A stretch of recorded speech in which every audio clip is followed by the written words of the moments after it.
This is a Relay Project. Real Talk starts right now.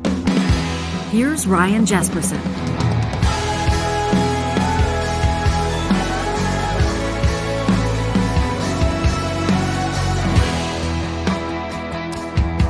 On this July 31st, we welcome you to the show. It's Jespersen and John Hicks. In just a second, the Titan of Talk, Charles Adler. Oh, and then, man. As I've been referring to him in our social media post this morning, teenage talk host, although I always want to call him a phenom. Yeah. Wyatt Sharpe's going to join us. We're going to check in with Wyatt. Kid. He's probably turned 15 by now, but a talk show host. He's an independent just like us. Host of the Wyatt Sharpe Show, which you can watch on YouTube. But he's talking to like the biggest players in American politics right now as the most powerful nation on earth inches toward its next presidential election. Wyatt's interviewing basically all of those that would be president and doing a great job. I'm inspired every time we talk to him, so I'm looking forward to that. That'll be about halfway into today's episode. Just be careful, Wyatt, because it won't be long till he's skirting some of our interviews that we're going to need. We're going to have to So we get first dibs, okay, Wyatt? Head to head with him and all that kind of, maybe that's what we're doing is we're making sure we're all good with him so that when he's like 30 years old and owns the digital media landscape in Canada. We get Notley first. We're friendly. He did do some Alberta election coverage. He did, he's based out of Ontario, so we'll talk to him about that. And a couple other stories to keep an eye on. It's the anniversary, July 31st. I know for a lot of people in our neck of the woods, the central and northern Alberta regions, people, when they think July 31st, they think of Black Friday, which is, of course, that the tornado back in 1987, 36 years ago already. Yeah. I remember it clearly. I was living in Calgary at the time. I remember hearing about it. 27 people killed and a massive amount of property damage. Heroism on display as people leapt into action. You don't often see, like, to state the obvious, these massive storms like tornadoes like that touching down in urban centers, but when they do, the destruction is unbelievable. Horrific is probably the word that better fits. It reminded me of, I mean, less consequences. Let's say the Didsbury tornado from this summer. That was just a short while ago, but if you missed our conversation with Aaron Jajak, he's a storm chaser.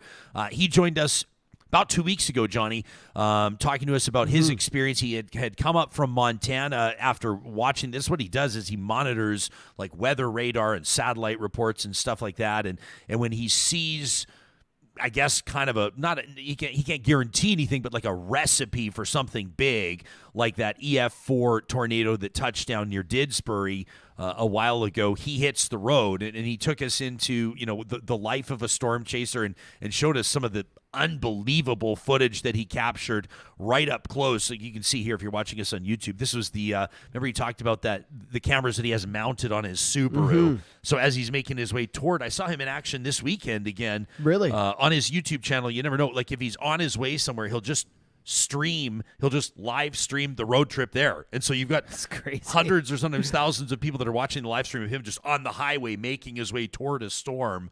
But some interesting insights. The Didsbury tornado, obviously very different than the one that hit Edmonton, or for that matter, years later, the one that hit Pine Lake.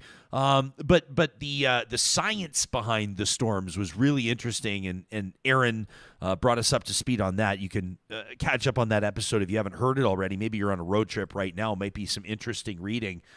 And what an interesting report out of Montana, too. Yeah, this is crazy. Can you imagine parents of a missing girl, parents in Arizona, their daughter went missing 4 years ago. Yeah, she was It's hard 15. to imagine what they must be experiencing right now, finding out that she's alive and relatively speaking, alive and well. Now 18, found just 1,500 kilometers from her house. So she had originally written a note that many thought was fake, which basically said, "I run away, be back soon." It was like 2 sentences back in the day. She was found. Police in Montana also made an arrest. There's a man in custody. So we don't know too much, but just crazy. There was a Facebook group. They were looking for her forever. After a few years, like a lot of missing children, people thought the worst and kind of gave up. And then she walks into a police station. Yeah, she kind of over the weekend. self-reported. You wonder if she, her name's Alicia Navarro, 18 years of age now. And you wonder if, and we'll probably hear more details now is the type of situation where she's being evaluated by counselors. She's getting like the mental health wellness check, the physical wellness check. She's unharmed, they say. Her parents, when you say, and I know what you're saying, I know what you mean. You're saying a lot of people would have given up, whether they would have said it out loud or not. A lot of people are probably fearing the worst. She leaves a note. She's gone. She's gone for, who knows how long, but at least 4 years. But you bet the parents probably never gave up. Of course not. You as a parent, you'd have that kind of burning inside that maybe she's out there, and if there's even a minuscule chance she's out there, you're going to find her. A week before her 15th birthday, she went missing. They even had a podcast that you can go check it out called Finding Alicia. So everyone was pretty elated that she's back, but the details still coming out. She's unharmed.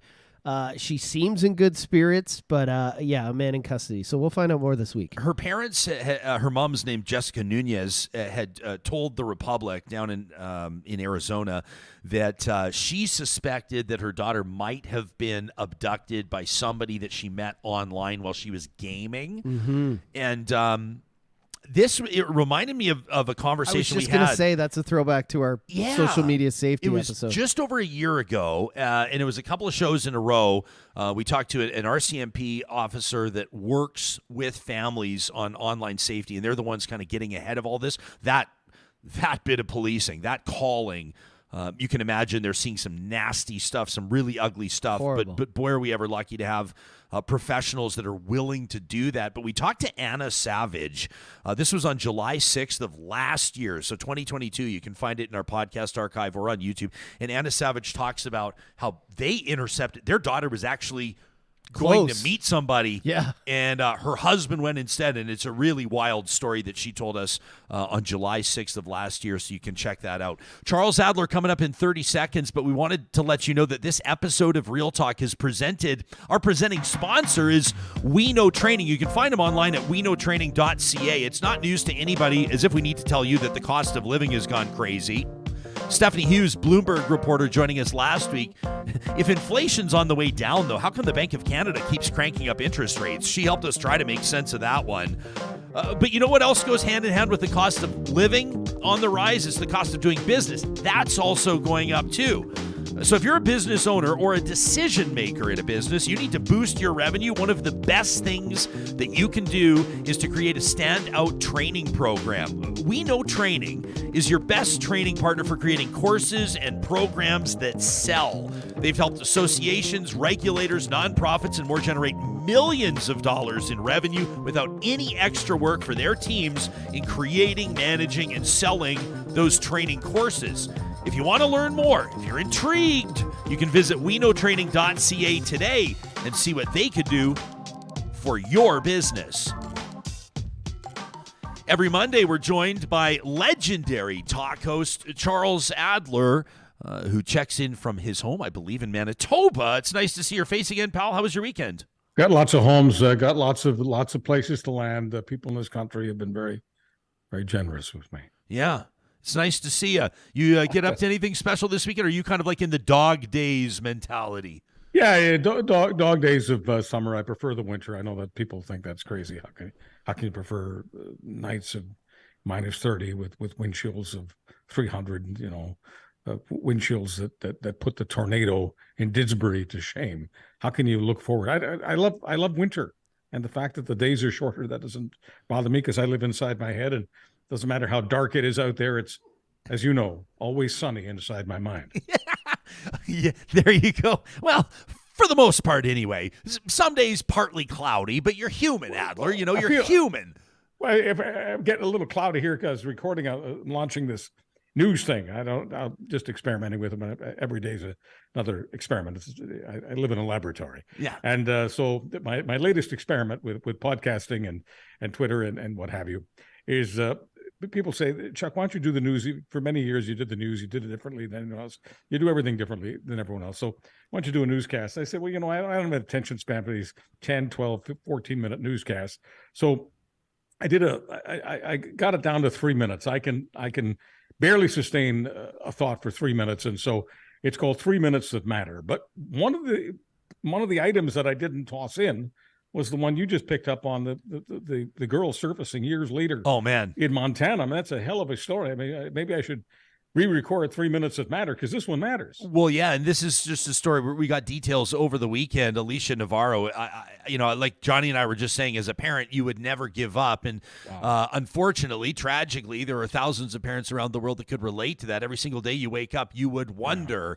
I can think of personal conversations, interviews I've had. A guy by the name of Ryan Shtick that went missing here in Alberta. He went missing in BC, but his mom Heather has never given up and will never give up until either he's found alive, or, I hate to say it, they're able to find his remains and lay him to rest. But that's a nightmare that parents would experience. You can't even imagine what it would be like to perhaps in the back of your mind, you'd want to be quashing that thought, the thought that maybe she's gone, maybe Alicia's gone, maybe she was abducted and killed. You don't know.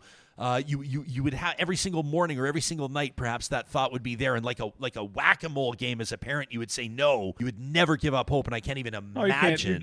You can't give up on an adult. You can't give up on a child. You can't give up hope on anyone. But I just see that picture of the adorable kid. My God, and you were mentioning that it's possible that the person who had abducted her, and someone abducted her, and is charged, I gather, met the mother online during video gaming. Well, no, they think that like none of this is confirmed, but there was a man taken into custody over the weekend, like undercover and uniformed officers showed up at a residence in Montana and took away a guy in handcuffs. And so the mom had suspected that her daughter had met somebody online while gaming, and then obviously sort of fill in the dot, connect the dots, right? And it's got to be the scariest thing, kids being online. I mean, there's no way that they know. There's no way that anyone knows who they're in touch with and what they may be up to. I know, and you don't want to be. Carrie and I, my wife Carrie and I were talking about that just this weekend. We'll sort of say we're out on a family walk or something, and Wyatt wants to ride his bike, so he goes a block ahead and then circles around. We're like, where's Wyatt? Yeah. And then I think back when I was growing up, let alone the generation before me, the generation before that, I mean, we'd be gone at whatever time. I mean, in the summers, we would disappear down into Calgary's Fish Creek Park, Chuck, that big provincial park in the middle of the city. What a gem down in Calgary that is. We'd disappear 9, 10 in the morning. We'd be home at like 7 at night on our bikes. Yeah. No problem. But now, I don't know. I mean, how do you let kids have a long enough leash to learn and to experience life, while at the same time, realizing if you're not cracking that leash, if you're not keeping it short enough, your kid goes missing at 9 in the morning. You don't realize till 7 at night. The bad guys have a 10-hour head start. I know I sound ridiculous, but no, you don't. You're discussing reality. Look, I'm not qualified to be a dad today, because I've been trained by the best. To put people in fear and borderline paranoia 24/7. I know how to do those things, and it gets into your head. And I know that knowing what I know about the human condition, knowing certain things that most people don't even have access to, I would be in fear and paranoid 24/7 about where the kid is. I mean, the leash would be half an inch long. I'd want the kid with me all the time, which is no fun for Junior. Yeah. I do want to say that, people are kind of quick to judge the police and say, oh, maybe they gave up. They followed up in 4 years over 1,200 leads. They did a ton of work trying to find her. So the police never gave up on this girl as well. So. I'm always fascinated. Well, they never get enough credit. I mean, I get accused of being, pro police, but it's part of, what I know. I know a lot about what police do that never gets publicity at all.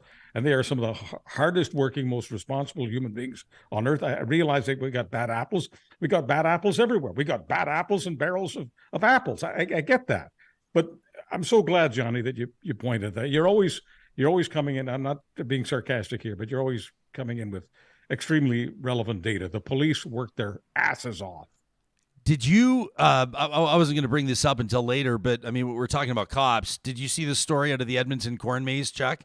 It's like an annual thing. It's a family-run operation. I did see that. Yeah. So, and I don't. Again, I'm going to bring this up. I'm not going to. I don't want to like make light of some things, but the Edmonton corn maze organizers are apologizing for a design that they put out there. And, to be candid for a second, if you're talking about a story in Alberta and somebody that owns or operates a corn maze is apologizing, you expect that it says like "fuck Trudeau" or something. Yeah, it's one of those things. Some sort of like a big middle finger aimed at Ottawa or Quebec or something. No, it's a corn maze that's commemorating 150 years of the RCMP. And the organizers of the Edmonton Corn Maze have issued an apology online after the design drew widespread spread criticism. Reads the apology, quote, "We recognize our approach did not adequately take into account the hurt and harm that the RCMP's history has caused in different communities. We acknowledge such a portrayal may be perceived as insensitive and dismissive of these valid issues, and we are sorry."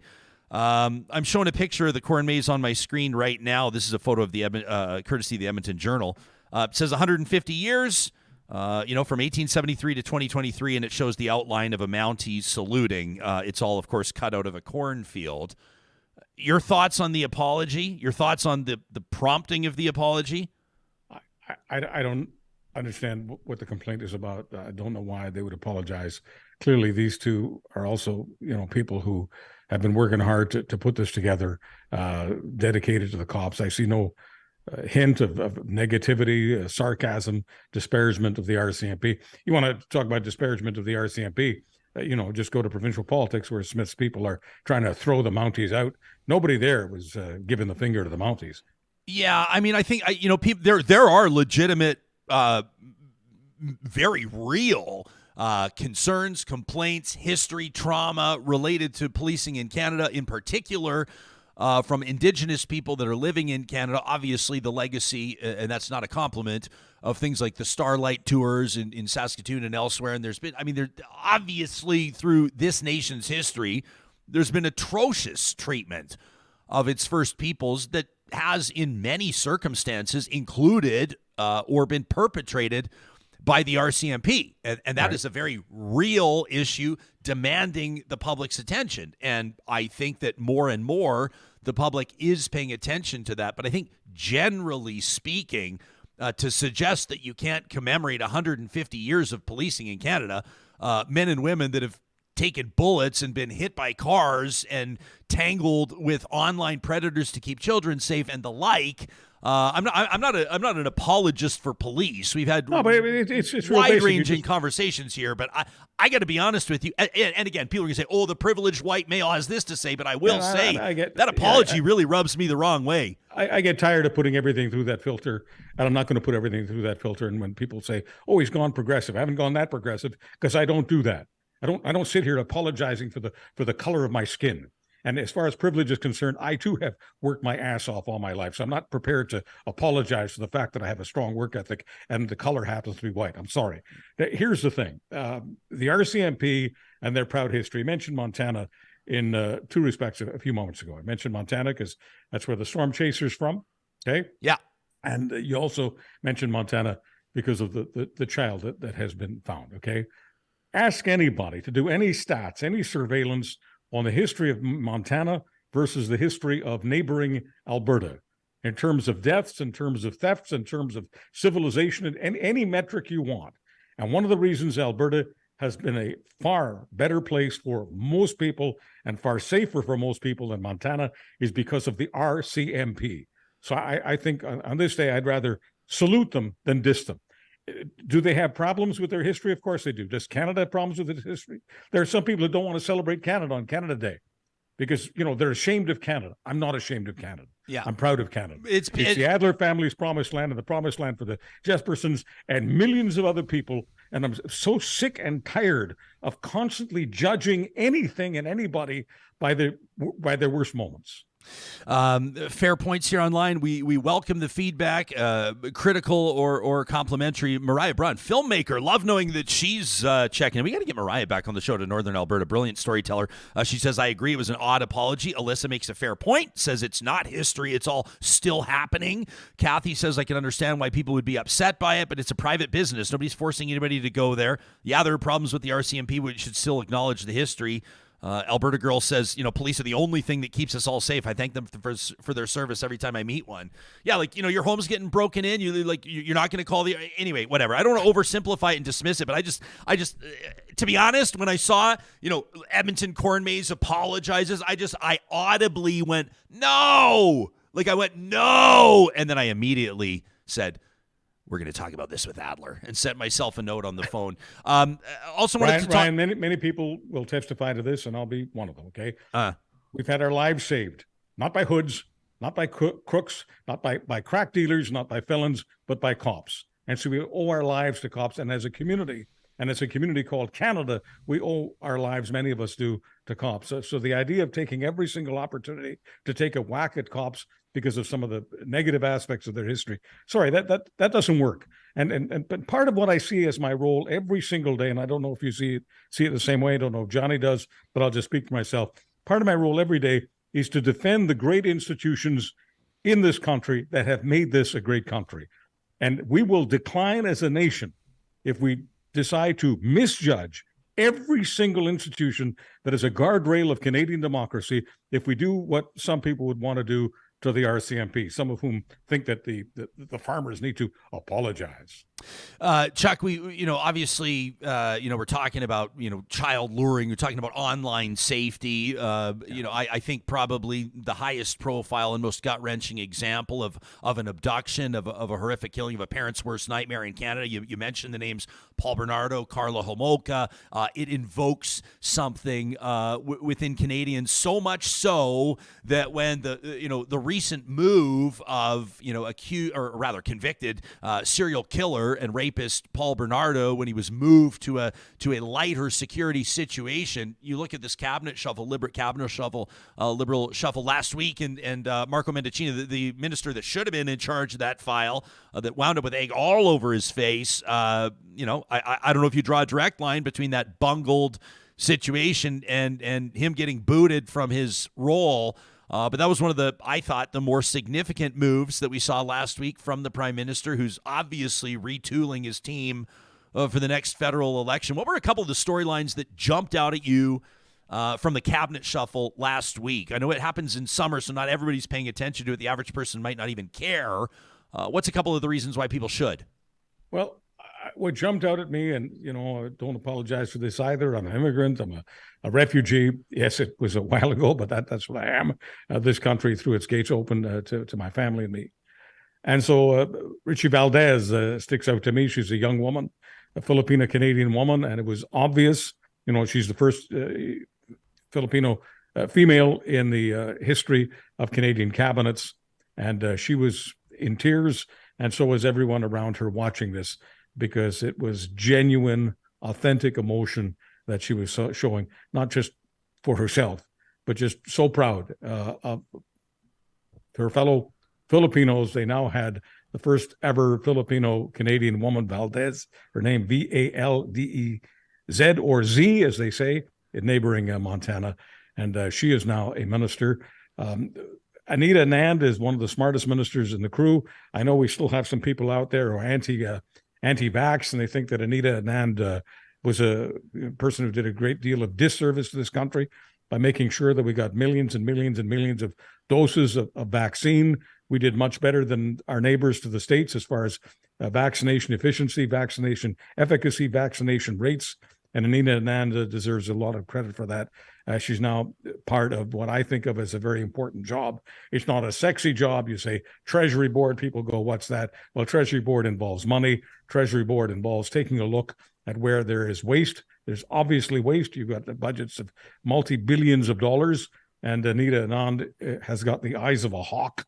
And my hope is that she'll be instrumental in making sure that some of the bungling when it comes to spending billions of dollars is taken care of. If anybody can be a watchdog for that, it's Anita Anand, one of the smartest people to ever get into Canadian government. Well, and the PM's got to obviously put his sharpest knives on the files where he thinks that either the government's going to be most vulnerable or where he thinks the Canadians are going to place top priorities, right?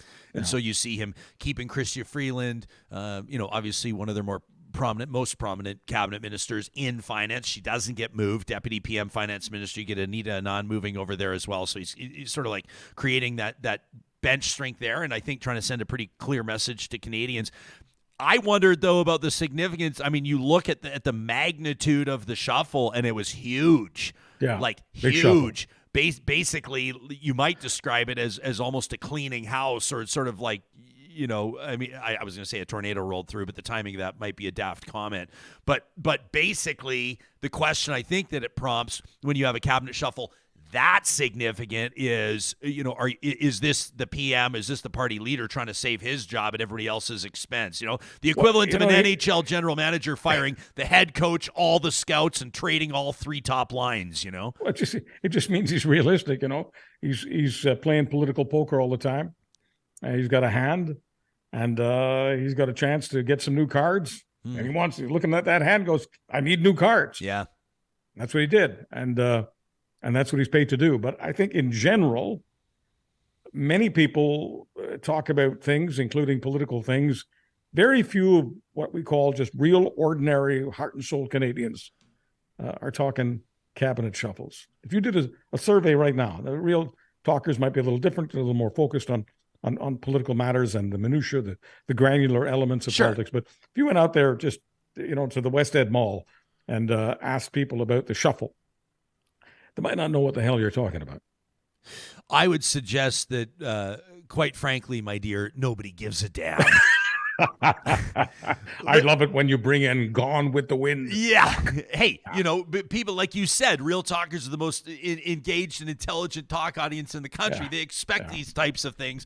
I'd like to talk about the other side, the flip side, the official opposition. Recent polling, and we're going to get into this later this week. We're going to talk to pollsters, shows that the Conservatives are gaining ground virtually everywhere. I don't know if it's because Pierre Poilievre lost his glasses or if there's something else to it. I don't think it has much to do with Poilievre or the Conservatives. I think it has to do with the fact that I just think the country's in a mood. Country's in a mood right now. They're in a nasty mood. You know, when I'm out there, just like I say, staying in touch with the real people, when I see the real people, many of them at the grocery store, they're feeling nasty because they look at those prices. I don't care whether it's, you know, plums or poultry, bacon, eggs, beef, you name it. Everything is not just high, but way too high. And people have a strong memory of approximately what they were paying 6 months ago and a year ago and 2 years ago. And inflation at the grocery store is very real. And they read about the grocery stores, which are, you know, in the hands of relatively few people. It's not like you've got a great big competitive market, no different than, you know, the gas stations all charging the same price. And technically they say they're not involved in price fixing. I don't want to get into the conversation. All I know is that the price is $1.50 a liter at every single station, not just, you know, $1.50, but $1.50.3 at almost every single gas station in my neighborhood. Yeah, unless you're buying premium. Right. Yeah, a little more, but the point is, closer to $2. Right, but if the prices are all the same, right, something just doesn't feel right. And when someone says it's a competitive market, people just, you know, sneeze or vomit or something. But you give up bodily fluids when you hear about the competition in the gas market, and you give up the same bodily fluids when you hear about competition in the food market. Yeah, you got different sales at different stores, but pretty much the prices are way too high just about everywhere, and that's getting people, because this goes on and on and on and on, and it's the major expense that people are looking at. Of course, they're looking at housing and they're looking at food. And in both cases, both those boxes check off badly for whoever is in charge right now. The Liberals are in charge, and so they're getting it right in the molars. First of all, you want a freaking Emmy for your wordsmithing, but I never want to hear you talking about people giving up bodily fluids ever again. The visuals on this Monday, it's too early. The visuals, a little too early, a little too visual. Okay. But I would encourage, and one of the reasons why we love having you, Chuck, and why you're our only recurring weekly guest is because people expect your Canadian common sense. And I would suggest great conversation last week we had with Karamveer Lal. He's been a Conservative staffer at the provincial and federal elections, but he's holding Mr. Poilievre to a high standard. He's not working for the party right now. Young lawyer, sharp guy, says he wants to see pragmatic solutions. He described his version of conservatism that he wants to see. I want the average person to recognize that while cost of living is high, inflation is high, if we're going to be, trusting a party or trusting a leader to tackle that head on, may they actually have a plan? What is the plan? And that's something that people should ask every door knocker, every pollster that calls them at home. That's the question that we want answered. Before we run out of time, I have to ask you about this story. It was a developing story last week, buried in the summer news cycle. Most people, like you said, care about the forecasts and the tea times and who's bringing what to the campsite. But Pierre Poilievre has confirmed that his leadership campaign, as he was running for Conservative leader, paid the legal expenses, about $35,000, a little more than $35,000, of Debra Jodoin, who is the whistleblower who essentially, for all intents and purposes, ended Patrick Brown's run. He was hoping to be the next Conservative leader, but after she alleged that he had encouraged her to work for him despite the fact that she was being paid elsewhere, which is a violation of law. He's denied it, by the way. But since that story came forward, Patrick Brown, obviously, I think, saw the writing on the wall, folded his tent. Pierre Poilievre says that he will always support whistleblowers, says that if and when he's prime minister, he will support whistleblowers no matter what. Is this no big deal, or should more people care about this story? Well, you talk about common sense. I mean, it's an assault on my common sense, and assault on the people who look at this. I mean, the young woman who became a whistleblower, she accepted money from a third party, not directly from the Brown campaign, from supporters with money of the Brown campaign. This happens, by the way, in politics all the time. And when reporters or others pretend that this is, lightning in a bottle, there are people with dough who support certain politics and certain political campaigns, and they'll sometimes take one of their employees, keep them on the payroll while their employees are not doing what they generally do. They're now working for a political campaign. Wow, I've really come up with a big scooperoo there. This goes on every single day at the federal level and the provincial level, and of course it went on there. And so the campaign that she was working for, the Brown campaign, was crashing and burning. And Poilievre was going to be the winner. Not much doubt about that. Yeah, was there some time left? Technically, yeah. But Brown was going down as Poilievre was rising. And so she decides to shift her loyalty from the Brown campaign to the Poilievre campaign by giving him a great big juicy scandal burger. She's being paid by a third party, and that is against the rules. And of course, she needs legal assistance, and Poilievre is only too happy to offer her the assistance. Poilievre says it's not because of partisan gain. It's not because it allowed him to really put the final nail in Brown's coffin. It's because of this higher principle that Poilievre has. He supports whistleblowers and will always support whistleblowers. People can watch this, listen to this, and make up their minds as to what really motivated Pierre Poilievre to fork over $35,000. Yeah, I mean, there's a lot of whistleblowers that have been in action over the past while, and I'd be curious to see where Pierre Poilievre would land on all of them. I mean, it's an American story, but it's relevant all around the world. Does he back Edward Snowden in the move that he pulled? I mean, I would love for a journalist to ask him that question. I'm sure he'd find a way to dodge it, but maybe this is part of that persona that he's developing, right? You think of like where conservatives find their support typically, and Pierre Poilievre is trying to sort of like become or present himself as the man of the people. His tagline that people should keep an eye out for, the one that I keep seeing him roll out. I don't have friends on Bay Street. I have friends on Main Street. Right? It rhymes. It works. It's memorable. Yeah. Will the public buy it? We'll see. Yeah, but the thing is, if he was just espousing this principle of supporting whistleblowers, he would have come forward. Pierre Poilievre would have come forward many months ago and said, my campaign gave her $35,000 for legal fees to make this as easy as possible because we support whistleblowers and will always support. Of course, that's not the way it happened. A journalist discovered the story, caught Pierre Poilievre out. He was on his heels. And he did what people always do when they're spinning. No, I didn't steal the loaf of bread. I believe in bread makers, and it's this higher principle of believing in bread makers and wanting bread makers to get as much publicity as possible. That's why the bread was stolen. You can find Charles Adler online. Follow him at Charles Adler, and of course every Monday or the first show of every week, right here only on Real Talk. It's great to see your face, pal. We will bake you a beautiful croissant every single Monday. Oh, I love it. Yeah. I actually spent some time on Instagram watching people roll croissants just the other day. Fascinating science it is. Have you ever seen somebody roll out like with the the bread roller, the bread, and then actually roll a croissant? I think it's funny you're talking about this because I've been looking at a lot of baking lately, and I just saw another thing about how you're supposed to eat a cinnamon bun. How are you supposed to eat a cinnamon bun? So you can grab it as quickly as possible? No, you're not. Like, usually I cut into it. I eat it with a knife and fork because it's usually got all that stuff on it. It's all sticky and wet and hot. But you can pluck, like with tongs or a fork, the middle of it and pull straight up, and it comes out like a big noodle, and you just eat it like a big noodle, and you just keep eating and eating like Lady in the Tramp till you get to the end. It's crazy. Oh, now you are talking my language. I'll play the video tomorrow. It's insane. Okay, coming up in a couple of minutes, Johnny's review, because when you talk cinnamon buns, I'm thinking Friesen Brothers, and we got to get your review of the Vegan Feast in just a second. But I want to get to this live chat. We love, of course, you, our audience, are such a huge part of this show, and so we appreciate your comments. Justin on the RCMP file says, I don't know. He says, I think it's long past time that the RCMP reckons with its history and a lot of the issues that are still ongoing with the institution and policing as a whole. Justin, 100%.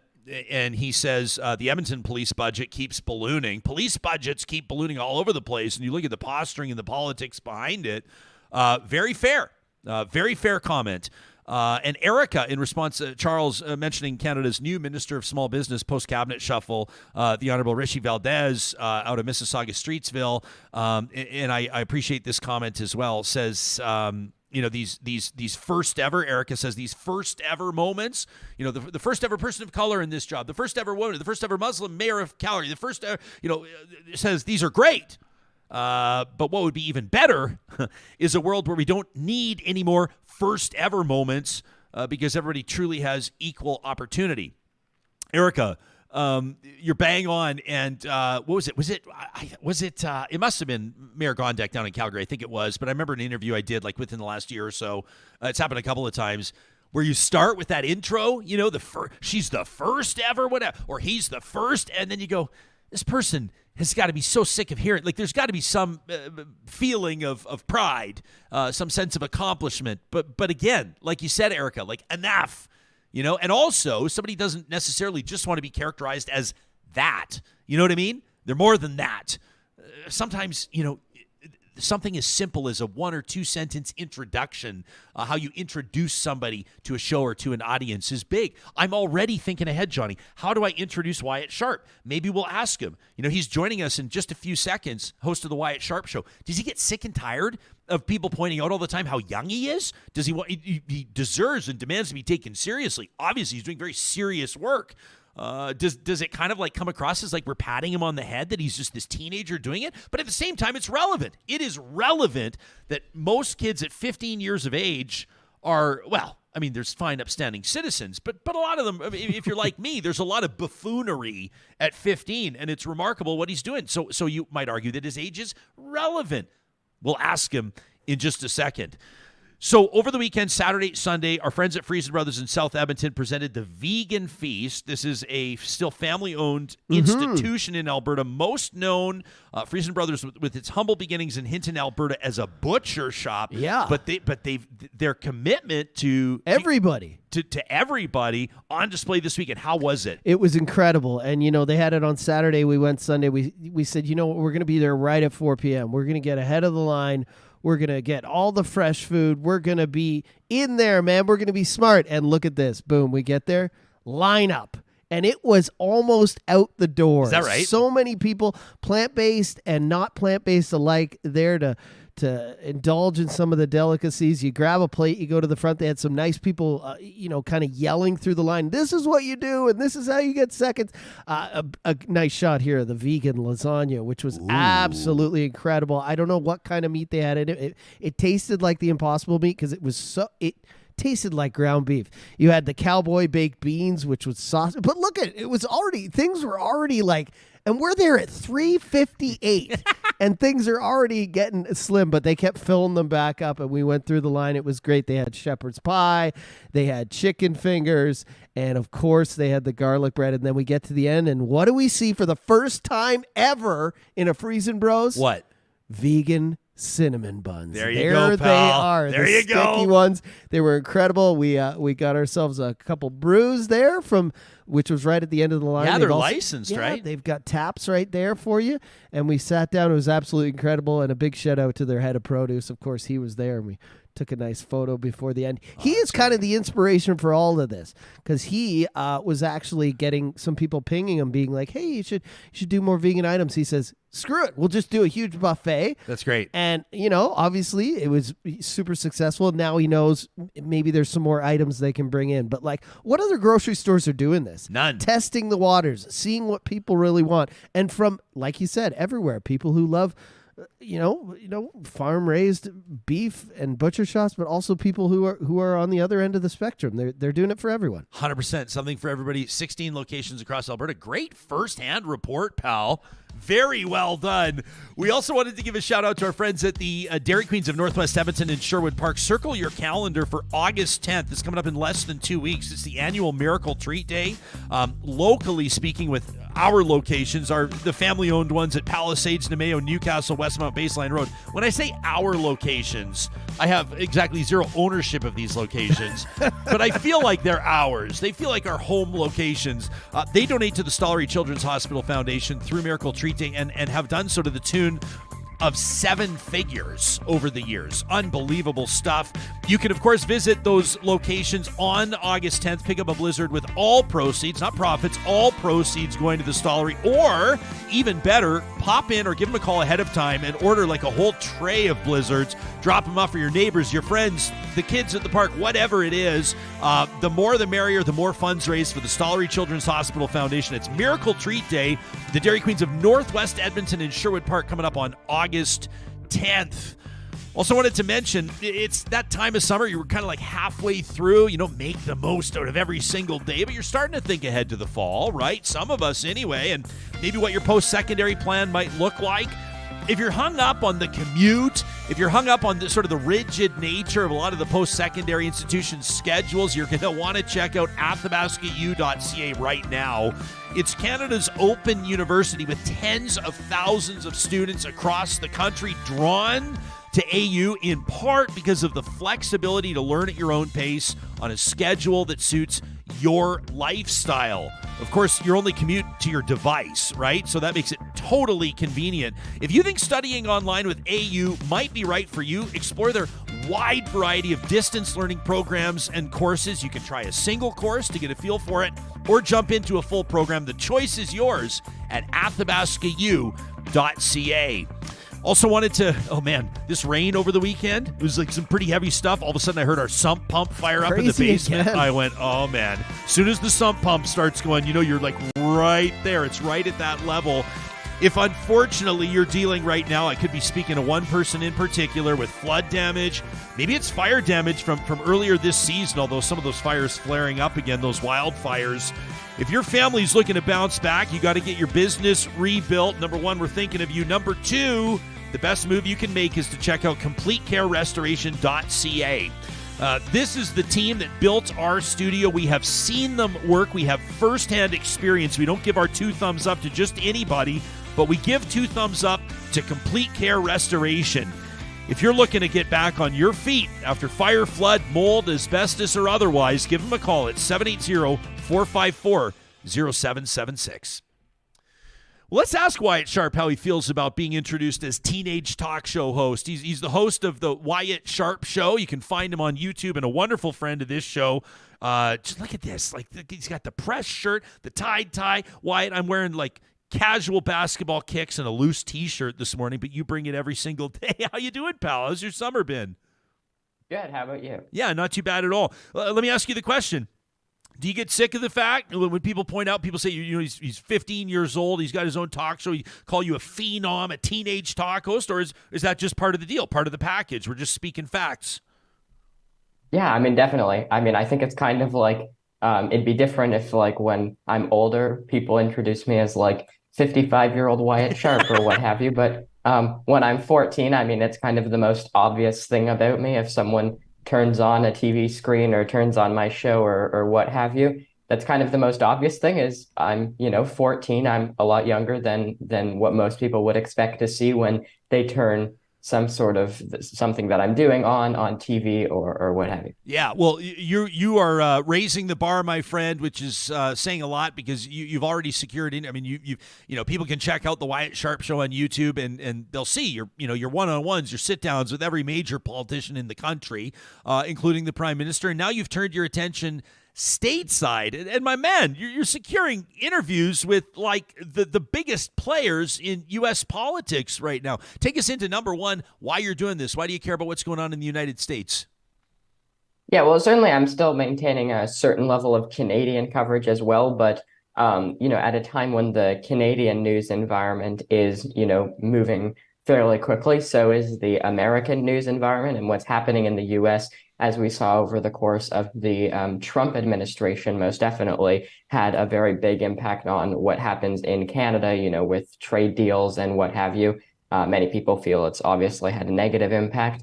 And so when you look at that, it's obviously with some of the candidates, including Donald Trump, running again for the Republican nomination in 2024, that's going to have a huge impact on Canada, even if, say it's not him that gets the Republican nomination. And if it's one of the other candidates who are in the running, most of them are still adopting a Trump-like campaign style and not really offering too much of their own ideas. And so Donald Trump, we know, has spread a lot of misinformation, some people would say, as it relates to things that he did over the course of his administration, in the ending of his administration, on claiming that the 2020 election was not fair. And those are some of the lies that I've been examining on my show as of recently with some of the candidates. And I interviewed Vivek Ramaswamy, who's running for president, just last week on my show, who's been a heavy supporter of Donald Trump. And I asked him, I said, how can you support someone who has claimed that a Democratic election was stolen, something that has absolutely no evidence when people are making those claims. So certainly it's been interesting. Yeah, what did you make of that conversation with him, by the way? Limited, almost no political experience, but Americans are becoming more and more familiar with him, certainly. Yeah, he talks a lot about these things, as do many Republicans. I mean, you hear Florida Governor Ron DeSantis talking about this a lot as well, talking about the term woke. So I just asked him, I said, how do you define the word? Because when you look up the word woke, it literally just means being aware of racial discrimination, which, if you're using that in a negative context, seems kind of strange to me. I mean, I would think everyone would want to be aware of racial discrimination. So I asked him, I said, why make your whole campaign around this? I said to him, I said, I assume you're not, doing it to portray a negative message per se, but and then he went on and he said that, he defines it differently. I don't know. I asked him about some of his ideas as well. He very strangely, many people would argue, wants to raise the voting age to 25 in the United States, which I thought was odd. And I asked him, I said, with all of the people, his reasoning for doing it, he said, was because people ages 18 to 25 are not civically engaged. So I asked him, I said, how is raising the voting age going to make them civically engaged more? That would only contribute to that problem. And furthermore, I said to him, I said, with all of the political discourse happening, many elderly people, many people, adults, they aren't civically engaged either. So how does that kind of solve that problem? So there was a lot of interesting insights. Well, and what did he say? What did he tell you? And did you buy it? Well, basically, he said that he partially agrees with that argument, in the sense of, yes, it's not just younger people who need to be more civically engaged, but his argument was that he wants to start somewhere, and he chooses young people to start with. But I don't necessarily think that's true, because by starting people voting at the age of 18, that's more likely to kind of develop that pattern for the remainder of their life. Whereas if you wait until you're 25, you've already developed those types of habits. And so I feel like it could potentially contribute to that problem more than perhaps he believes. We've seen some initiatives go in the opposite direction. They don't really get off the ground, let alone take flight. But some have suggested the voting age in Canada should be lowered to 16. I don't want to assume that you would support that initiative, would you? I mean, I've certainly had there's an organization called Vote 16 before that's asked me to do some work with them. I think the age of 18 has, it's been that for a long time. I think it could stay that, and we would be fine. Many people make the argument that, a 16-year-old is contributing to society. Many of them have a job already. So, I mean, I do see, the positives to doing it. Many people, can bring up the negative aspects as well, like you don't have a ton of life experience. But certainly, I mean, I think that there wouldn't be a lot to lose by doing it. But again, it's an issue of, can it be done? There was an NDP MP in Canada, Taylor Backrack, who tried to do it. I think it was Bill 216, if I'm not mistaken. And so he tried to do it. It wasn't successful. But at the age of 18, certainly a lot better than 25, as some people in the U.S. are proposing. Yeah, well, congrats on your interview with Vivek Ramaswamy. I saw the numbers on it. Thousands and thousands of people checked it out. That's got to feel good, pal. When you work hard on a booking like that, you secure the interview, and then it really catches on. Would you give us a peek behind the curtain on how that lands with you when you see big numbers pouring in? Well, yeah, certainly it feels nice, especially I've been trying to get that interview since like March, and it just wasn't working out, which, I mean, his campaign talked a lot about being accessible to any media that wants to talk with him. And I had interviewed, before I interviewed him, several of the other candidates. I interviewed Asa Hutchinson, the former governor of Arkansas, who sent a message to his campaign and asked to interview him. And then they really didn't give me any feedback. And then they got to a point where they were saying, if you come to one of our events, then we can absolutely make it work. So they wanted me to go to Iowa or New Hampshire to do the interview, which I was almost considering, because I knew that if I did an interview with him, it probably would get a large number of views. And then they agreed to doing it virtual, like they've done with many other outlets. So that was exciting to finally confirm it. But so I mean, it was confirmed on Wednesday, and then I did the interview on Thursday. But he's certainly, I mean, he's in some cases polling second behind former President Donald Trump, which is interesting to me because in many ways they're the exact same politician. Vivek Ramaswamy doesn't criticize Donald Trump really at all. Even when I asked him, do you condemn the election lie, for example, he didn't really want to talk much about that. Well, yeah, and ask, Ted Cruz or Chris Christie or anybody else about what happens to people that cozy up to or don't go for the jugular on Donald Trump. He'll find out soon enough. The guy will absolutely eat him for lunch. One of the stories that people are paying attention to on the Democrat side, although I don't think it's going to go anywhere, but RFK Jr., you could say, he's, mounting a challenge to Joe Biden. He wants to be the next Democratic president. People are wondering if he's a Republican plant. He's obviously, I would say, definitively known as a conspiracy theorist and someone who's been lying about a whole bunch of things. He's been criticized for what's described as anti-Semitic comments. You spoke to a former Secret Service agent about RFK Jr. Tell us about this conversation with Marino. Yeah, so basically RFK Jr. claims that he deserves to have Secret Service protection, which is something that none of the other candidates have, excluding the current president, and the current president has it for obvious reasons.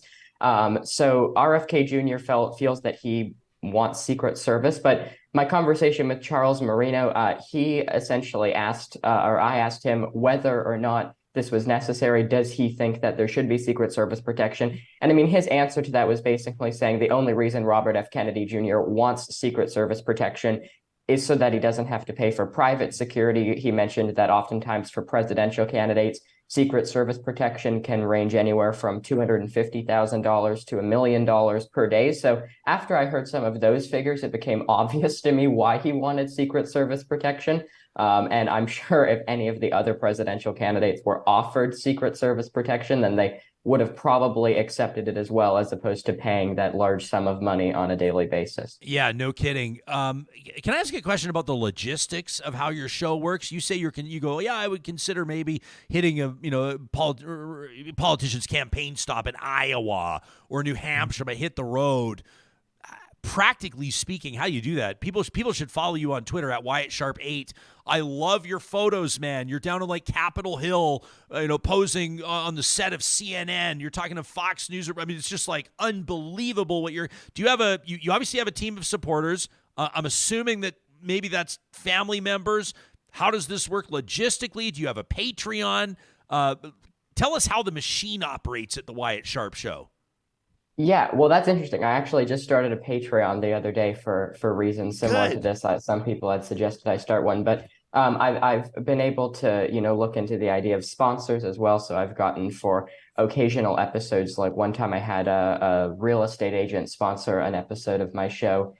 So certainly things like that. And then oftentimes I'll do like speaking engagements. So that helps as well. And I put that money, I like to kind of reinvest the money back into my show to being able to keep doing these interviews with people. And by reinvesting it, maybe it's a new piece of camera equipment, or maybe it's, investing money in a trip to go somewhere to do these types of interviews. So certainly it can be a little bit challenging. I mean, I certainly don't have the, multi-million-dollar resources that, CNN or Fox News or what have you would have access to themselves. But I try and make it work based off of what I have, most certainly. Well, you're killing it, man. And, it's been amazing to see what you're doing and the quality with which you do it.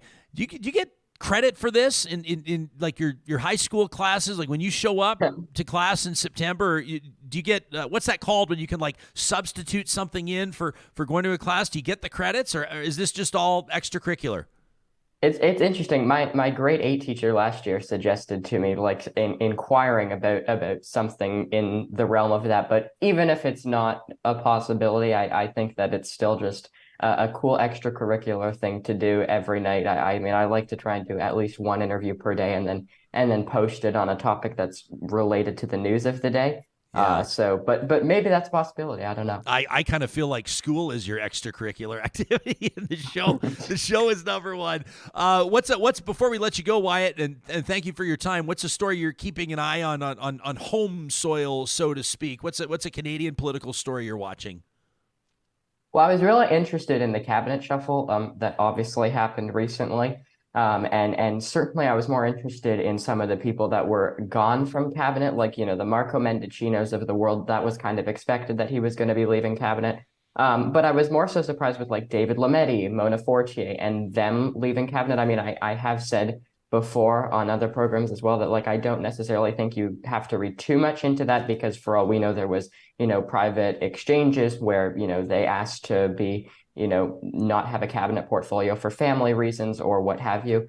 But certainly that's interesting. And then additionally, in Ontario politics, there were a few by-elections that happened recently. Ontario is where I'm from. And so there were the Liberals won both of the by-elections, and one of them was a riding that they haven't held for a really long time. So that's interesting, given that the Liberals have been very unpopular in the province over the course of the past number of years, really, ever since former Premier Kathleen Wynne lost in 2018. But it seems like they could be making a comeback.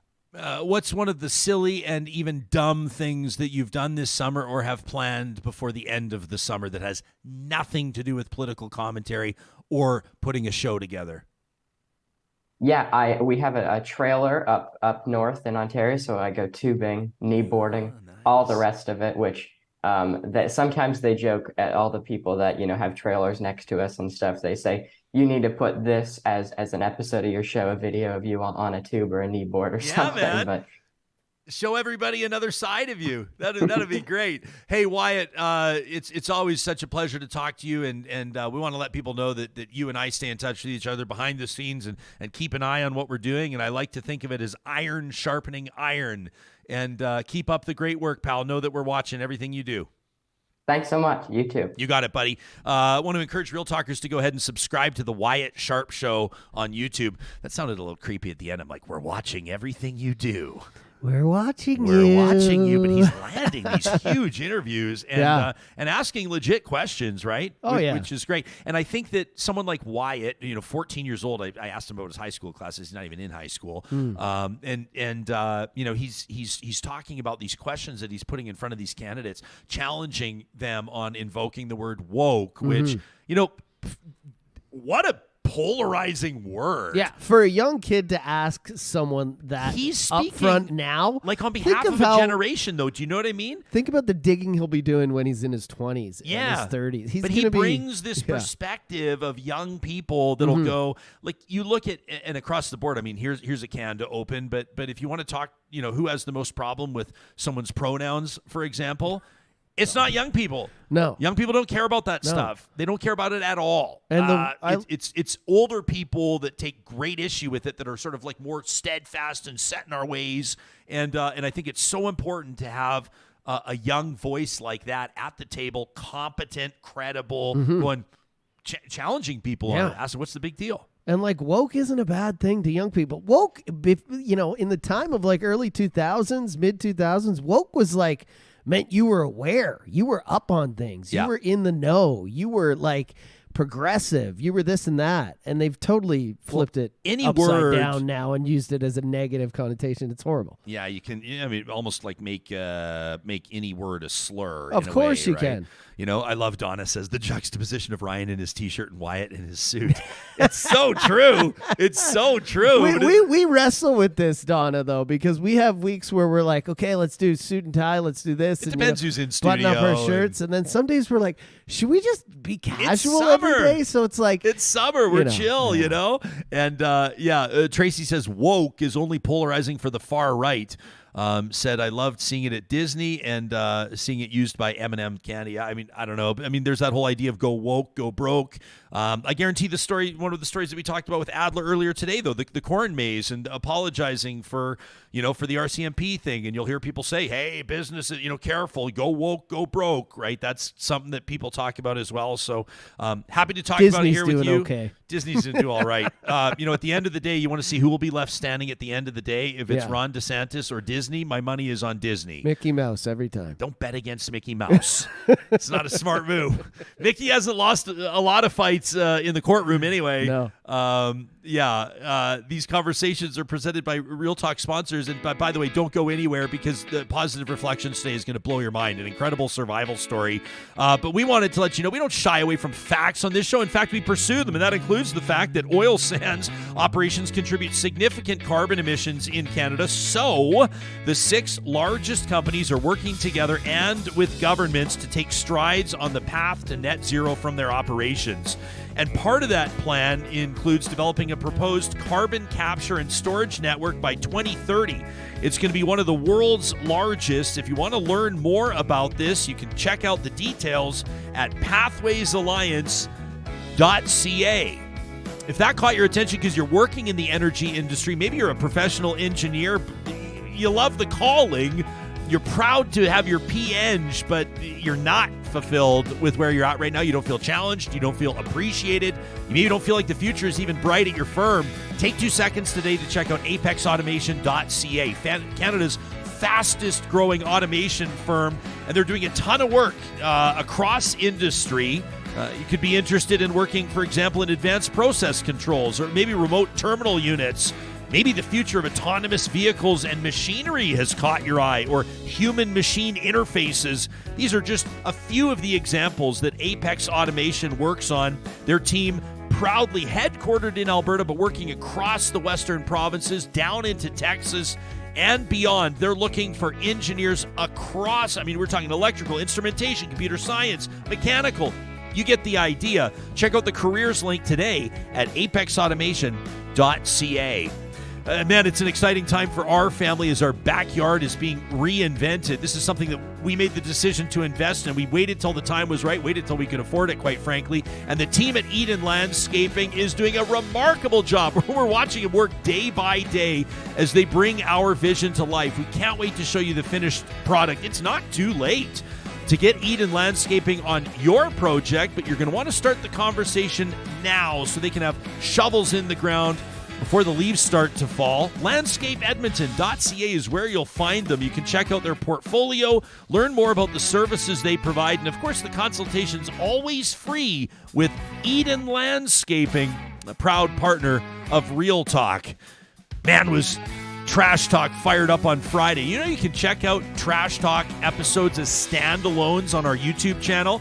You want just like 3 minutes of a Real Talker typing with a blowtorch? You can find them where you find Real Talk on YouTube. That's presented every week by our friends at Local Environmental Services, who are putting out the call to decision makers everywhere. Whether you work for a municipality in Alberta and Saskatchewan or a big or small business, obviously you're paying attention to your bottom line.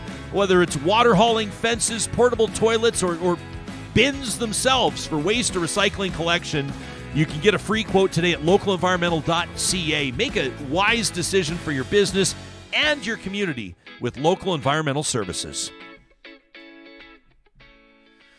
Well, this story, the minute that we saw it, we knew that it would be a fit for this weekly tradition here on Real Talk. Tom Hanks is all I'm going to say. This is Tom literally Hanks Castaway in real life.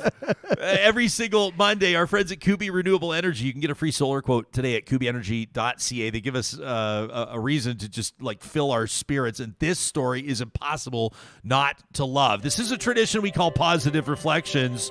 We're in just a second going to play a video. A fellow by the name of Timothy Shtick. He's 54 years of age, okay?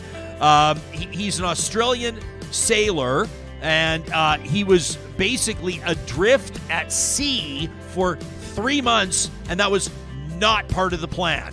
A big storm had knocked out some of his capabilities, including all of his communications, and it was 3 months not knowing if he was ever going to make it home. You can imagine. I mean, this is one of my worst nightmares, being out in the middle of the freaking ocean, completely immobilized. Yeah. And you love your dog, too, so you're not caring just for one living being on board. You're caring for two of them. Yeah. So this guy's collecting. We'll get to more details after we hear from him, but he's collecting rainwater. He's eating raw fish. I mean, this guy was on a mission to see every morning after the morning he just saw, and a Mexican fishing boat, a Mexican boat out looking for tuna, comes across this guy. They pull up to him, and, well, I mean, this just speaks for itself. I'm just so grateful. I'm alive, and I didn't think I'd make it, you know. So we're seeing here the moments he's rescued. Yeah. How are you doing? You okay? Hi, my name is Andres. We need to know if you have any drugs or weapons on board. No, I have no drugs or weapons. Are you sure?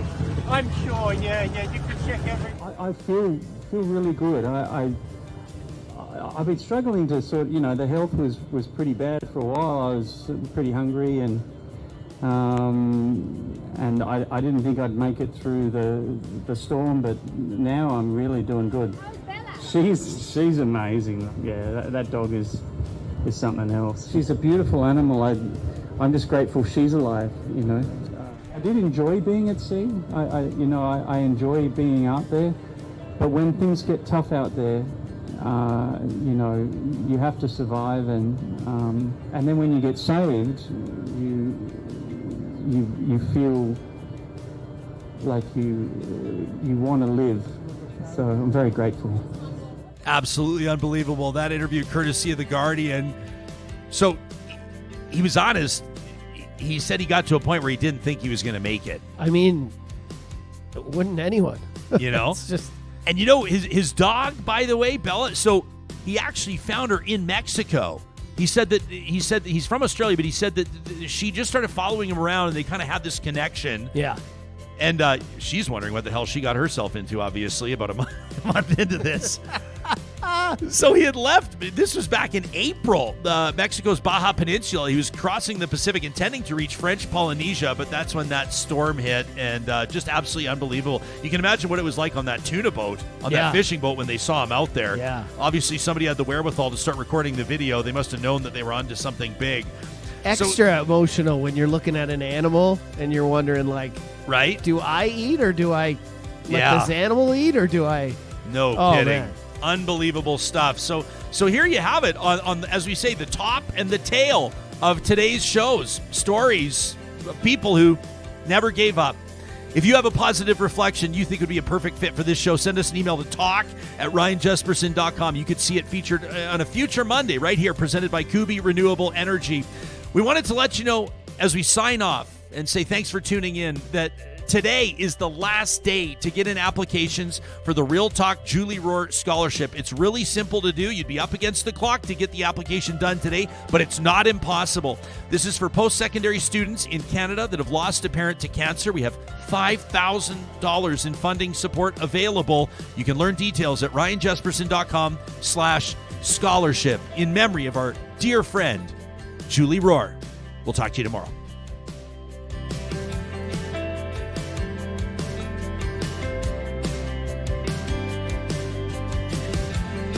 Real Talk is hosted by Ryan Jespersen. Executive producer Josh Dunford. Technical producer